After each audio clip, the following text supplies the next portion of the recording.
Maintenant que notre machine Linux est déployée, il est temps de s'y connecter. Alors pour ce faire, vous aurez besoin d'un outil de connexion SSH. Je vous recommande PuTTY, que vous trouverez sur www.putty.org et qui va vous permettre d'effectuer la plupart des opérations. Donc voilà à quoi ressemble PuTTY. Je vais ici mettre le nom de la machine que j'ai déployée. Je vais spécifier ici le port 22 et valider. Un avertissement me dit que c'est la première fois que je me connecte à cette machine. Et voilà ici le formulaire de login.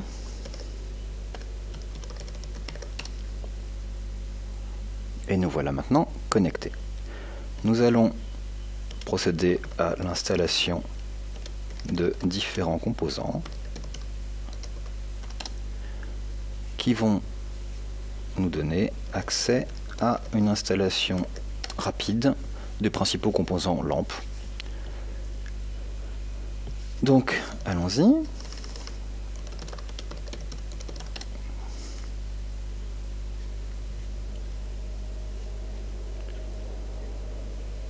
Je voudrais ici installer un serveur LAMP. OK. Et maintenant, l'installation va se faire. La procédure d'installation se continue en me demandant le mot de passe que je choisis d'utiliser pour mon instance MySQL.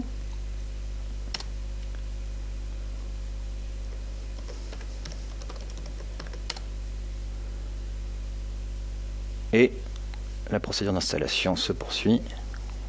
Je vais donc avoir à la sortie des installations un serveur Apache, PHP et un serveur MySQL.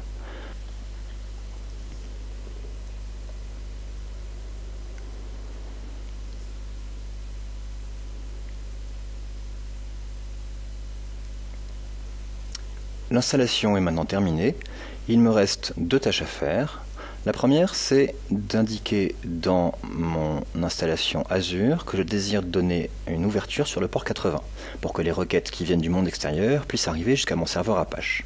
Pour ce faire, je retourne dans les machines virtuelles ici, je sélectionne la machine virtuelle que j'ai déjà déployée et je m'intéresse maintenant à ces points de communication avec le monde extérieur. Pour l'instant, le seul point de communication, c'est le port SSH qui nous a permis de faire la phase de configuration. Nous allons maintenant ajouter ici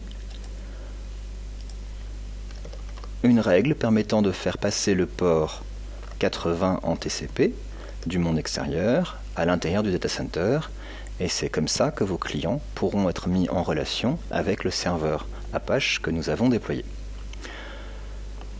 Je vais maintenant terminer en configurant ici une petite page d'accueil, juste pour vérifier que les choses se passent bien sur mon serveur Apache. Donc allons-y.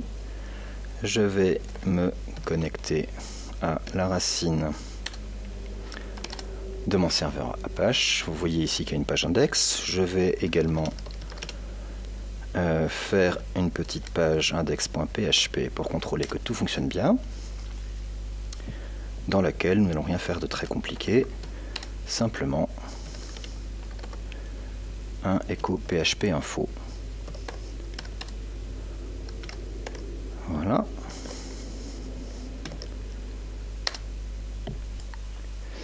Donc je retourne ici sur le dashboard. Vous voyez que pour l'instant, le port n'est pas encore complètement configuré. Vous avez ici la liste des tâches qui sont en cours d'exécution. Et vous voyez que l'activation du firewall sur le port 80 est en train de se terminer. Voilà qui est fait.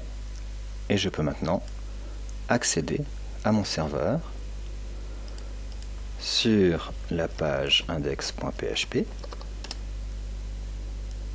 Et vous voyez ici Apache 5.3.10 qui a été correctement installé sur ma machine.